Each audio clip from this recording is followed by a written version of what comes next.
आप देख रहे हैं 2NC टीवी हिमाचल।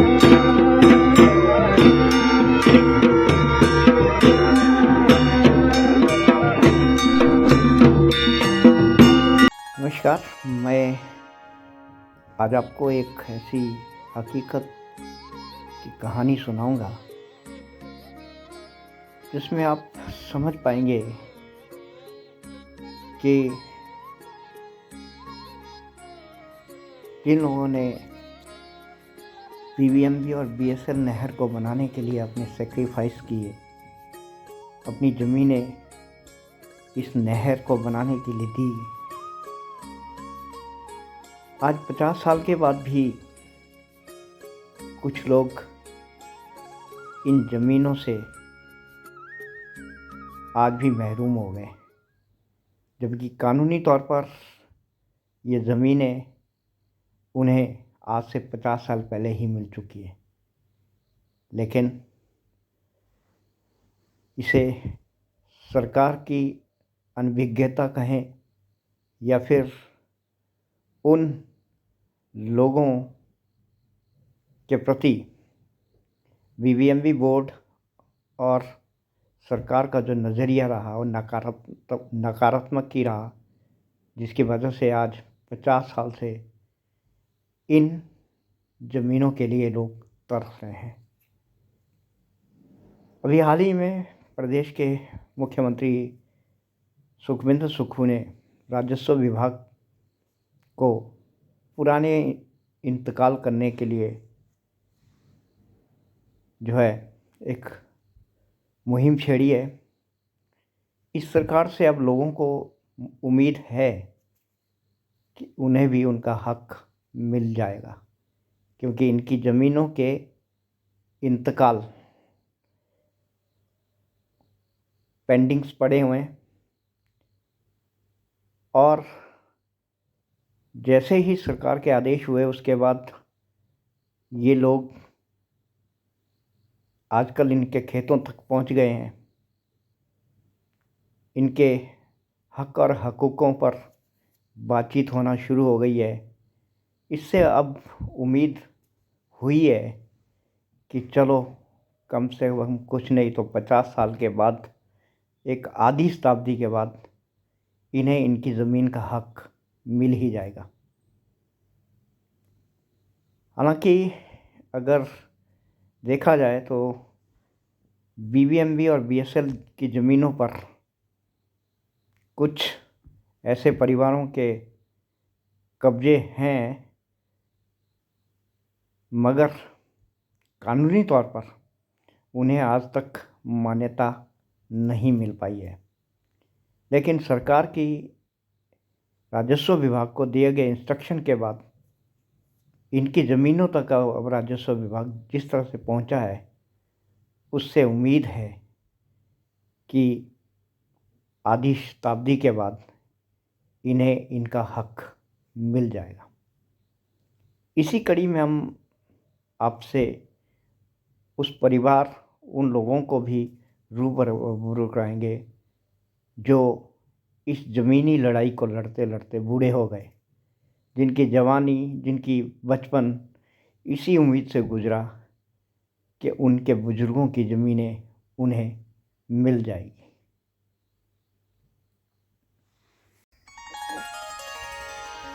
नमस्कार, मैं किसी जंगल में नहीं आया हूँ, बल्कि ये एक खेती हर ज़मीन है और पिछले 50 सालों से जो है ये ज़मीन जो है प्रोवाइड करवाई थी बीबीएमबी ने। लेकिन बीबीएमबी ने खेत तो दे दिए हैं, लेकिन इसका कब्ज़ा जो है बीबीएमबी कागज़ों में अभी तक उन परिवारों को नहीं दे पाई है जिनको मिलना चाहिए था। क्या कारण रहा, लेकिन अभी पीछे जब सुक्खू सरकार ने जो है व्यवस्था परिवर्तन की बात की और उसी व्यवस्था परिवर्तन के तहत जो है अब इस परिवार के पास जो है सरकार भी आ चुकी है और इनका जो है अब खाता भी देखा जा रहा है कि ये ज़मीन क्यों नहीं इनके पास आ पाई। तो इसके बारे में क्लियर करते हैं। इस ज़मीन के एक भागीदार हैं परमानंद जी।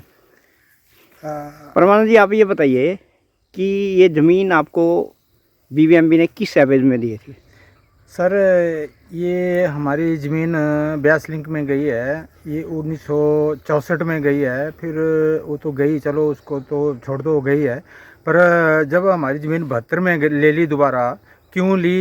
ये तो जो बीबीएमबी या उस टाइम ब्यास लिंक होती थी, ब्यास सतलुज लिंक, उन्होंने हमारी 72 में ज़मीन ली। उस ज़मीन जो थी वो थी हमारी एक पेट भरने वाली थी। उसी ज़मीन से हमारे जो चावल वगैरह होते थे और उसी से हमारा पालन पोषण या उसका परिवार का गुजारा उसी से चलता था। फिर बुज़ुर्ग ने बोला ये तो मेरी ज़मीन है, इसको ले रहे हैं तो मैंने इसको तो नहीं देना है, तो मैं अपने बच्चों को कहाँ ले जाऊंगा, क्या खिलाऊंगा। तो इस वजह से बुजुर्ग ने इनकार कर दिया कि मैं अपनी ज़मीन नहीं दूंगा। फिर ये लंबा मामला पड़ा रहा, थोड़ा ये साल 2 साल संबंधित ये मामला रुका रहा। फिर इसका फैसला हुआ, सरकार की तरफ से फैसला हुआ, रिहेबिलिटेशन कमेटी ने इसको अप्रूव किया। और मेरे सामने ये जो महिलाएं हैं, ये जो ज़मीन मैंने आपको दिखाई थी, इन्हीं के परिवार से संबंधित हैं और इनको अब उम्मीद है कि ससुराल में आने के बाद जो है, हालांकि इनकी शादियों को 40-50 साल हो गए हैं, अब इनको उम्मीद है कि इस बार इनको इनके जो फोर फादर्स हैं, जो इनके ससुराल के फोर फादर्स हैं, उनका इस हक मिलने वाला है। तो आप अपना नाम बताइए, क्या नाम है आपका? सर मेरा नाम कुंता देवी है। कुंता देवी, आप ये बताइए कि ये जो इस सरकार के द्वारा जो रेवेन्यू जो सुधार किए जा रहे हैं, उसमें कितनी उम्मीद लग रही है आपको? इससे हमें बहुत ज़्यादा उम्मीद जगी हुई है, क्योंकि आज तक जो सुना है कि इंतकाल के लगभग 23,000 मामले थे, तो उनमें से कुछ मामले तो सरकार ने निपटा दिए जी। तो हमें भी आस जगी हुई है। पहले तो हमने सोचा शायद हमारा भी पेंडिंग इंतकाल में ही हमारा नंबर भी आ जाएगा। अच्छा। पर बाद में पता चला कि हमारा नंबर तो इसमें है नहीं, तो हम बहुत ज़्यादा परेशान हो गए। पहले तो हमने ऐसी आशा रखी थी कि हमारा नंबर भी इसमें आ जाएगा। जब हमें पता चला कि हमारा तो इसमें नाम ही नहीं है, दर्ज हुआ है, तो हमें बड़ा दुख हुआ। क्योंकि 1977 में मेरी शादी हुई जी। तो यहाँ ये ज़मीन बनाई हुई थी। इसी तरह बीबीएमबी वालों ने, प्रशासन ने, सरकार ने ऐसे प्लॉट तैयार करके दिए हुए थे जी। जब शादी हुई मेरी 1977 में, तो इन खेतों में धानी अव्वल बनाने के लिए, जैसे हमारी ज़मीन जो है धानी अव्वल गई हुई थी, तो हमने धानी अव्वल ही, भाई धान कहाँ से खाने से चावल हमने, तो धानी अव्वल बनाने के लिए बड़ी भारी मेहनत की। पूरा दिन हम धूप में भी यहीं रहे, जबकि नई दुल्हन को जो है घर में रेस्ट दिया जाता है, परंतु मेरा रेस्ट जो है इन खेतों में बीता। और मैं जब पहली बार आई तो लगभग 4 महीने के बाद मैं अपने मायके में गई, तो मेरे माँ बाप भी खुश थे, भाई अपने घर में काम कर रही है हमारी बेटी, बड़ी अच्छी बात है। 1973 में जो है ज़मीन आप लोगों को अलॉट हो गई थी। ये हमें 1973 में ज़मीन अलॉट हो गई आज थी। 2023 है। आज 2023 है और 50 साल हो गई है। अब ये जो मामला है, पिछली बार भी हम बड़े दौड़े इसके लिए, हमने सरकार के पास भी गए और अधिकारियों के पास भी मिले, आश्वासन मिलता रहा कि आपका इंतकाल कर देंगे, पर इंतकाल नहीं हुआ। ये जो अपने आजकल सरकार आई है, जो व्यवस्था परिवर्तन की बात हुई है, तो ये इससे हम बड़े भारी खुश हुए कि व्यवस्था परिवर्तन, जो पेंडिंग इंतकाल है वो किए जा रहे हैं। 50 सालों से अब जो पेंडिंग इंतकाल है वो हो रहे हैं। तो हमें एक बड़ी भारी उम्मीद हमें लगी कि हमारा ये जो हमारा इंतकाल है वो भी हो जाएगा। तो 30 और 31 तारीख को एक जो इंतकाल की अदालतें लगी, उसमें पता किया हमने तो हमारा नाम उसमें दर्ज नहीं था। हम थोड़ा निराश हो गए और ये हमारा इंतकाल क्यों नहीं हुआ। तो इस करके फिर हमने ये पटवारी कानूनगो को पूछा भी नहीं, हमने मौके पर आना है, आपके वहाँ देखना है, आपका कब्जा है। ये कब्जे कई बार देखे गए, हमारे परेशान हो गए हैं। पिछली बार भी हमारे कब्जे देखे गए, पर उसका आश्वासन नहीं मिलते रहे, इंतकाल नहीं हुआ हमारा। अभी सरकार व्यवस्था परिवर्तन की बात कर रही है, तो क्या उम्मीद है आपको?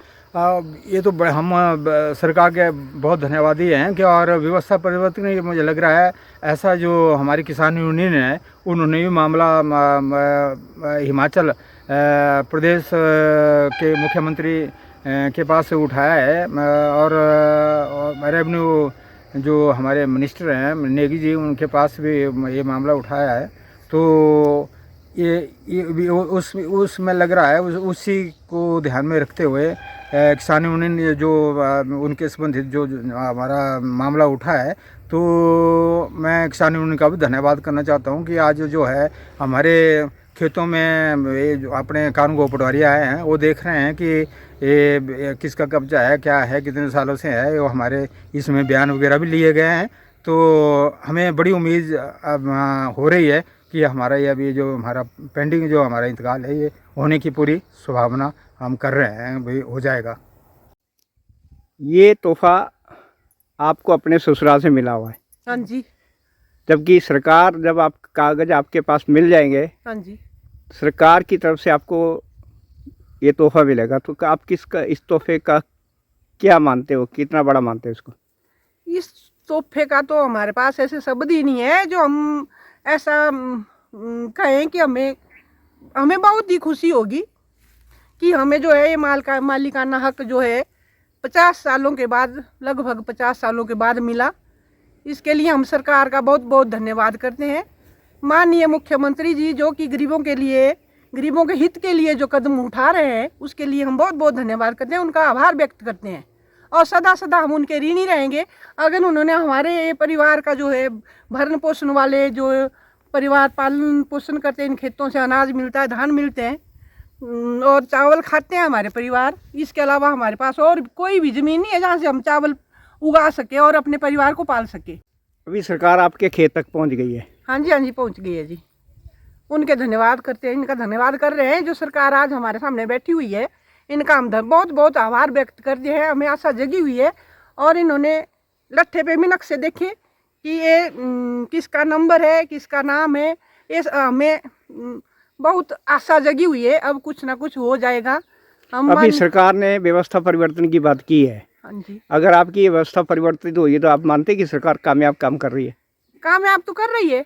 कामयाब सरकार का जब व्यवस्था परिवर्तन का जब इन्होंने वादा किया है तो वादा पूरा कर रहे हैं। वो दिख नहीं रहा है। जब इतने पेंडिंग इंतकाल जो है हमारे जैसे दबे हुए लोग थे शायद वो जिनके ऐसे पेंडिंग इंतकाल रहे हुए थे। अब हमें आशा जगी हुई है कि ये जो है हमारा भी जैसे और लोगों के इंतकाल हुए हमारा भी इसी प्रकार हो जाएगा। परंतु सब्र का फल बड़ा मीठा होता है। आज देखते देखते हमें लगभग 50 साल हो गए। हमारे बुजुर्ग भी दौड़ते रहे। दुख की बात ये है कि हमारे बुजुर्गों के पास जो है वो पैसे की बहुत कमी होती थी। हम उनको खाना बना के देते थे। जब वो किसी अधिकारियों के पास मिलने जाते थे मंडी के लिए तो घर से जाते थे, पैदल जाते थे मंडी के लिए, पैदल आते थे। तो हमें दुख होता है आज हमें वो बुजुर्गों का जो रियलाइज होता है कि बुजुर्ग कैसे दौड़े होंगे, क्या उन्होंने किया होगा। जब फिर मेरे हस्बैंड नौकरी में लगे 1979 में तो उसके बाद बुजुर्गों को थोड़ा सहारा मिला, किराया भाड़ा हो गया, फिर बस पे जाया करते थे पहले। तो अगर ये काम सरकार कर देती है तो क्या किस तरह से आप धन्यवाद करेंगे? सरकार जो काम कर देती है ये जो हमारे रोजी रोटी का जो मामला है जो सरकार कर रही है तो इसके लिए तो हमारे शब्द ही नहीं है धन्यवाद करने के लिए।